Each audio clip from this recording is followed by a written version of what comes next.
Hello guys, मैं आपके साथ Dharmendra best English knowledge YouTube channel में मैं आप सभी का स्वागत करता हूं। तो गाइस, आज के वीडियो में हम सब फ्यूचर इंडेफिनिट टेंस के जितने भी सेंटेंस होते हैं उन सभी को इंग्लिश में ट्रांसलेट करेंगे। तो चलिए गाइस, बिना टाइम वेस्ट किए वीडियो को स्टार्ट करते हैं। तो अब हम क्या किए हैं, यहाँ लिख लिए हैं फ्यूचर टेंस और फ्यूचर टेंस का पहला पार्ट लिख लिए हैं फ्यूचर इंडेफिनिट टेंस। अब इसमें जितने भी सेंटेंस होते हैं हम क्या करते हैं, सभी सेंटेंस को लिख लेते हैं।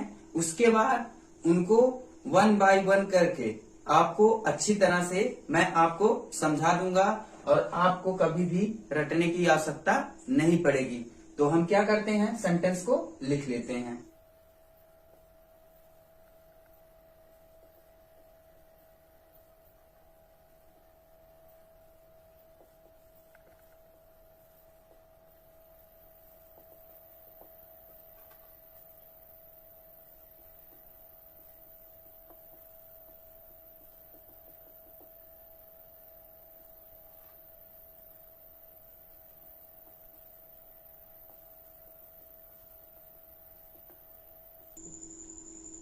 तो अब देखिए हम क्या किए हैं, सभी सेंटेंस को लिख लिए हैं। अब हमको क्या करना है, इन्हीं सभी सेंटेंस को इंग्लिश में ट्रांसलेट करना है, वो भी किस केस में, फ्यूचर के केस में। तो चलिए गाइस, इसको हम क्या करते हैं, वन बाय वन कैसे ट्रांसलेट किया जाता है अब हम क्या करेंगे, इसको ट्रांसलेट करेंगे। तो यहाँ पर देखिए पहला सेंटेंस है और पहला सेंटेंस क्या लिखा गया है उसको हम क्या करते हैं, पढ़ लेते हैं। वह स्कूल जाएगा। ये देखिए आपका अफर्मेटिव सेंटेंस है और किस केस में है, फ्यूचर के केस में। हाँ, फ्यूचर में कैसे पहचानते हैं, जिस वाक्य के अंत में गा है, गी है, गे है, यदि ये सभी आए तो फ्यूचर का केस होता है। और दूसरा कैसे हम पहचानते हैं, जिस वाक्य में आने की बात हो, मतलब फ्यूचर में जिसमें आने की बात हो, मतलब आने वाला है, उसे हम क्या कहते हैं, फ्यूचर टेंस कहते हैं। अब फ्यूचर टेंस के 4 पार्ट होते हैं, जिसमें हम पहला पार्ट पढ़ रहे हैं जिसको कहते हैं फ्यूचर इंडेफिनिट टेंस, और उसी में इसको हमको क्या करना है, इंग्लिश में ट्रांसलेट करना है। चलिए अब देखिए इसको हम कैसे इंग्लिश में ट्रांसलेट करेंगे। मैं आपको एक स्टेप बताया था जिसको कहते हैं, मैं आपको ट्रांसलेट करने के लिए 4 स्टेप बताया हूं और वही 4 स्टेप इसमें यूज करेंगे जो आपको बहुत ही इजी बना देगा। तो चलिए देखिए पहला स्टेप कहाँ से निकलता है और आप बहुत ही ध्यान पूर्वक सुनिएगा क्योंकि बहुत ही इम्पोर्टेंट है 4 स्टेप। जिस स्टूडेंट को 4 स्टेप नहीं पता है वो ट्रांसलेट नहीं कर पाएगा। इसीलिए यदि आप एक सेंटेंस में समझ गए 4 स्टेप तो आप कभी भी नहीं भूलोगे, चाहे किसी भी प्रकार का सेंटेंस हो। जब इस सेंटेंस को पढ़ेंगे और ये सेंटेंस किसकी बात कर रहा है, मतलब आने वाला जो है उसी को हम क्या कहते हैं, फ्यूचर टेंस कहते हैं। इट मीन्स जो भी काम फ्यूचर में होता है उसे हम क्या कहते हैं, फ्यूचर टेंस कहते हैं। तो ये आपका पहला स्टेप हुआ जिसको हम कहते हैं फ्यूचर टेंस। और मैं आपको बता चुका हूँ ये जो गा है किसकी पहचान बताता है। अब जब ये फ्यूचर हो गया तो दूसरा स्टेप आपको निकल के आएगा, क्या मिलेगा, फ्यूचर इंडेफिनिट टेंस। यहाँ तक क्लियर होगा। इसके बाद हम क्या करेंगे, सेंटेंस को पढ़ेंगे। कौन सा सेंटेंस है, आपको दिख रहा होगा, ये है अफर्मेटिव सेंटेंस।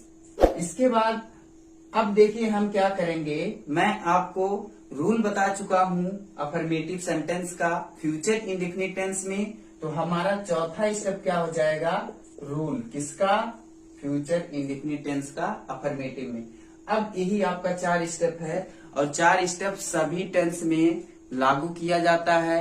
इट मीन्स सभी टेंस में यूज किया जाता है। तो इसमें देखिए जो पहला सेंटेंस है इसका हम रूल लिख लेते हैं। देखिए रूल में पहले क्या आएगा, सब्जेक्ट प्लस सेल या बिल प्लस वर्ब की फर्स्ट फॉर्म प्लस ऑब्जेक्ट। ये आपका हो गया क्या, रूल हो गया किस टेंस में, फ्यूचर इंडेफिनिट टेंस में। अब हमको करना क्या है, इसको इंग्लिश में ट्रांसलेट करना है। जैसे आपका रूल है बस उसी रूल के अकॉर्डिंग इसको ट्रांसलेट कर देंगे। अब देखिए हम क्या किए हैं, आपका पहला सेंटेंस इंग्लिश में ट्रांसलेट कर लिए हैं।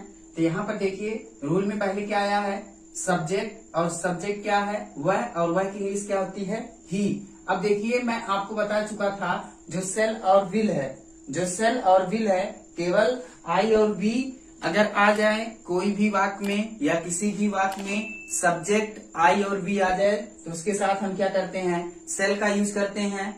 अदरवाइज बाकी कर्ताओं के साथ विल का यूज करते हैं। इसके बाद देखिए वर्ब है और वर्ब में जाने का काम हो रहा है। यहाँ पर वर्ब की फर्स्ट फॉर्म गो हो गई, इसके बाद टू स्कूल, तो ये क्या हो गया आपका अफर्मेटिव सेंटेंस में ट्रांसलेट हो गया।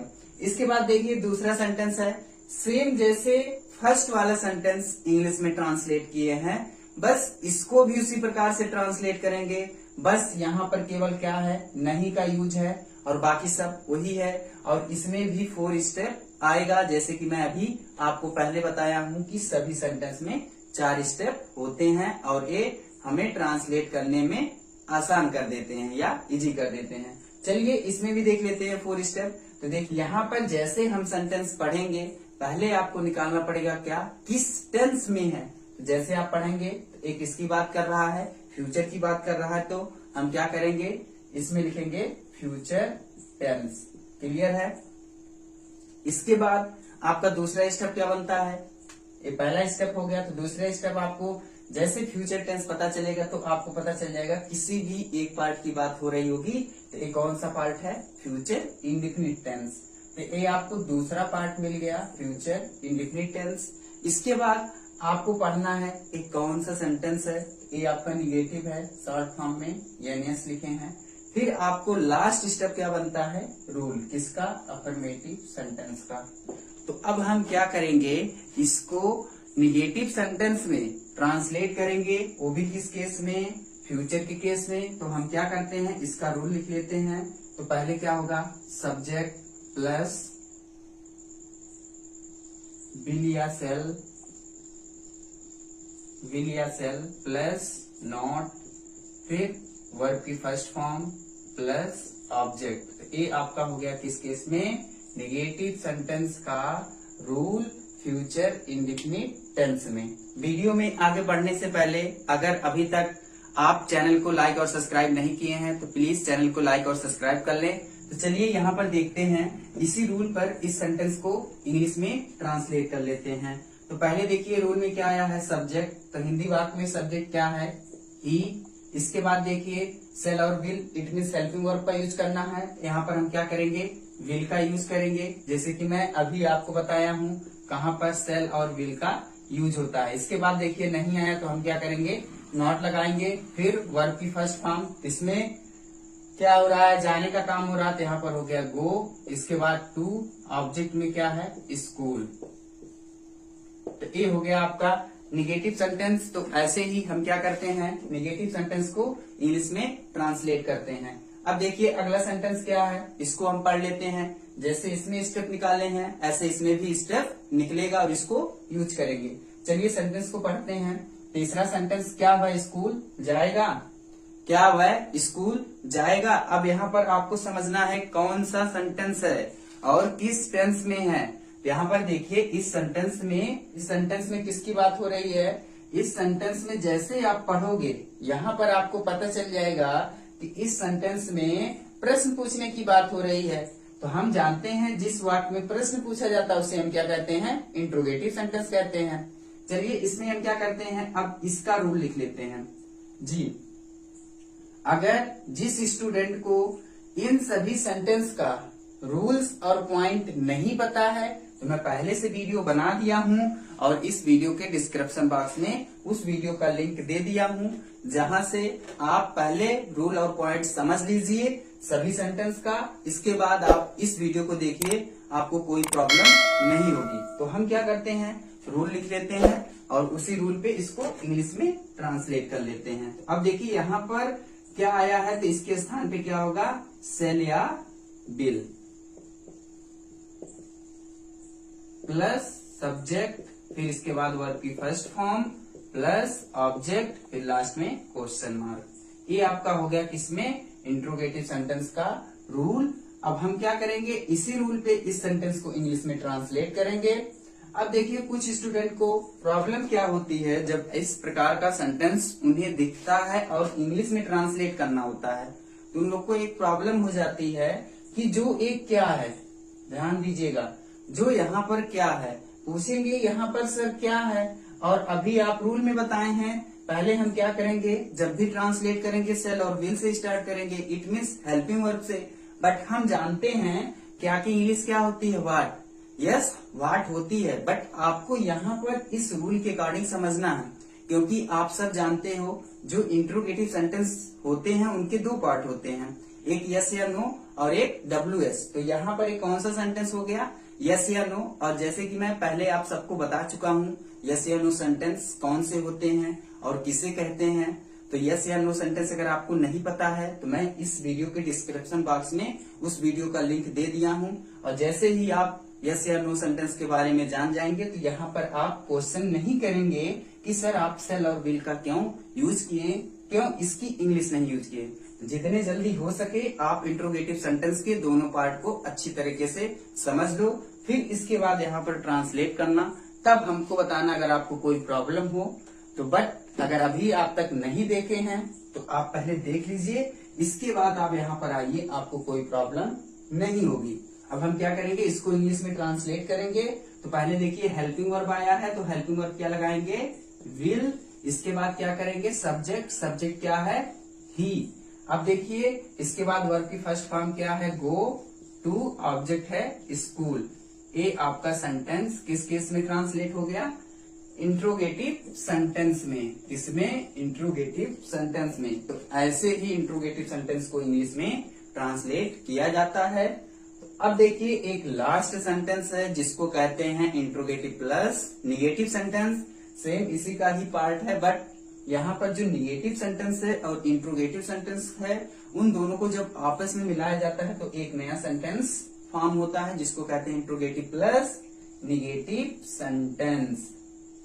इन सभी सेंटेंस को मैं अच्छी तरह से बता चुका हूँ, तो जितना जल्दी हो सके आप वीडियो को देख लीजिए। इस वीडियो के डिस्क्रिप्शन बॉक्स में वीडियो का लिंक दे दिया हूँ। अब हमको क्या करना है, इस सेंटेंस को इंग्लिश में ट्रांसलेट करना है। तो हम पहले क्या करते हैं, रूल लिख लेते हैं। तो रूल में क्या हो जाएगा, सेल या will plus subject plus not plus verb की first form plus object, last में क्वेश्चन मार्क। ये आपका हो गया इंट्रोगेटिव प्लस नेगेटिव सेंटेंस का रूल। अब हमको क्या करना है, इसी रूल पे इसको इंग्लिश में ट्रांसलेट कर देना है।